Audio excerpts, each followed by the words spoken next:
Exodus chapter 16, verse 6. So Moses and Aaron said to all the people of Israel, "At evening you shall know that it was the Lord who brought you out of the land of Egypt.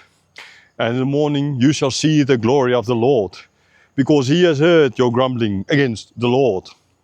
For what are we that you grumble against us?" Okay, a point that they're making here now is the following. Well, there's a lot being said in this. Again, the grace of God shining forth, his provision, his care. God is going to provide for them. So Moses and Aaron told the people, right, in the evening, they were going to know that it is God who brought them out. Not me and Aaron, right? Not Moses and Aaron brought you out, but it was God who led you out. Right? They were grumbling earlier in the chapter against Moses. Moses, why did you bring us here to die? So now Moses is saying, no, it's not me who brought you here. It is God, not me and Aaron who brought you. It's God who brought you here. Now, yeah, why they all of a sudden spoke as if it was Moses and Aaron bringing them? Well, I mean, they couldn't say it's God, because then they could. It's like the joke about the communist kind of in the days of Russia, in the Communist Union, that is.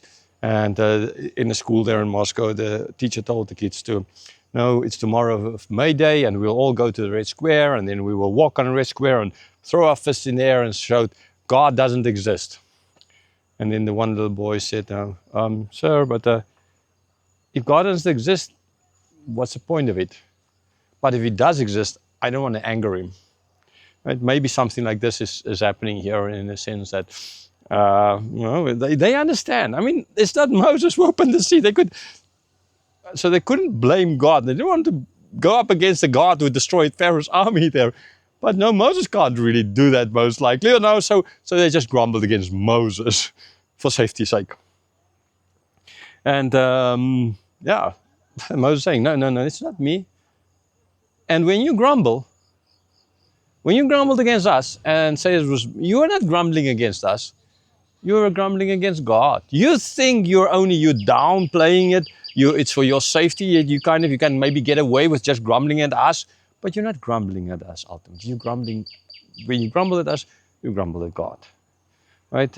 When you sin against anybody, you don't sin against that person. Ultimately, yes, you do, but the bigger problem is your sin that you commit towards that person is sin towards God, which is a lot worse, on a total different level. Therefore, you always need to ask for forgiveness, first and foremost, from God. But depending on the kind of sin, from the person as well. But you need to ask God for forgiveness first. So this is what I say.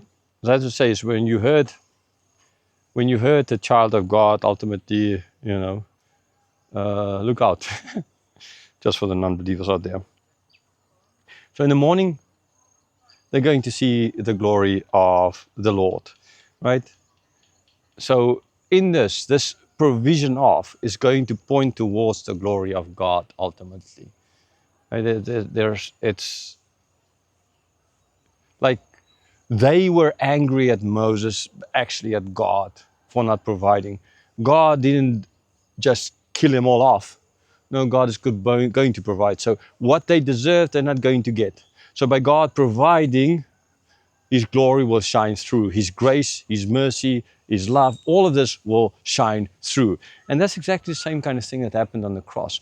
No human being on this planet deserved to be saved. No human being before the cross, no human being during the cross, no human being after the cross deserved to go to heaven. None of us want to go to heaven, actually. But the death of Jesus was to the glory of the Father, because there's nothing as gloriful or full of glory than when one dies for your enemies. And that is what Jesus did for it. And so in this sense as well, the glory, what they deserved, they didn't get. They got bread. They got care. They got grace. The same with the cross. But the cross is a lot more than just bread. The cross is the Son of God, right? God himself. And so, yes, ultimately it is the biggest glory that will ever be. So yeah, he ends off this verse with, "So who are we that you grumble against us? We are absolutely. I mean, you think, but we are nobodies. It's God."